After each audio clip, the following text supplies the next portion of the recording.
If you say Lucy and Ricky to practically anybody, they're bound to respond by saying, Ricardo. I'm sure it's been a Jeopardy question, but then maybe not. Too easy. In 1951, during the infancy of television, history was made when television audiences first met Lucy and Ricky Ricardo, and their neighbors Fred and Ethel Mertz. I Love Lucy was a huge hit and has remained on the air in reruns, entertaining audiences all over the world for more than 5 decades. Television may have been a new and fascinating development, but it still needed to be entertaining to capture and hold an audience.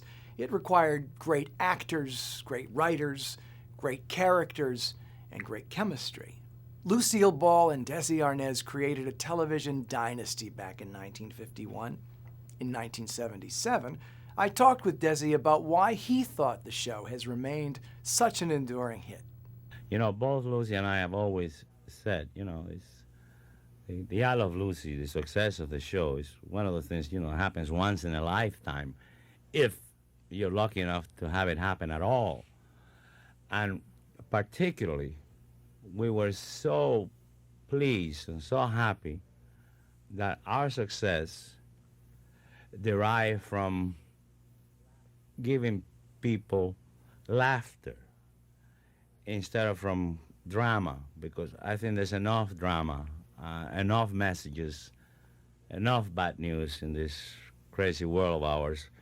So if we were able to bring a half hour of relaxation, a guy works 8 hours a day driving a truck or fixing toilets or whatever his job may be, he can come home and take his shoes off and get a bottle of beer and relax for half an hour without any messages or anything, just have a few laughs.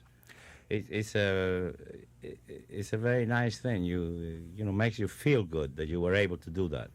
Reruns of I Love Lucy continue to be a hit all over the world, dubbed in many different languages, which could in itself present a problem with the translation of American sitcoms into what might be funny or not in other cultures. Desi had a first-hand experience. I saw a show dubbed in Japanese. And I Love Lucy. Right. And I was about a year ago I saw it. And, it's so funny to see Fred and Ethel and Rick and Lucy. And, you swear it's us talking Japanese. I knew damn well it wasn't. But they do a beautiful job. So now I asked the man from Japan who showed me the thing, I says, how do you handle the fact that Ricky speaks lousy English and Lucy makes fun of that, and that's part of the humor of the show? How do you handle it in Japanese? He said, so we got a guy to dub your voice who speaks lousy Japanese. You'll hear more about that in segment 2 with Desi Arnaz. In the meantime, got a favorite I Love Lucy moment or episode? Tell us about it. Post your comments on the RerunIt.com audience page. Look for the link on your screen. If you like listening to our interview clip with Desi Arnaz, listen to it again. Some things are worth repeating here on RerunIt.com. And don't forget to check out our interview clips with some of your other favorite stars as well. From Los Angeles, I'm Brad Lemack. Thanks for listening in.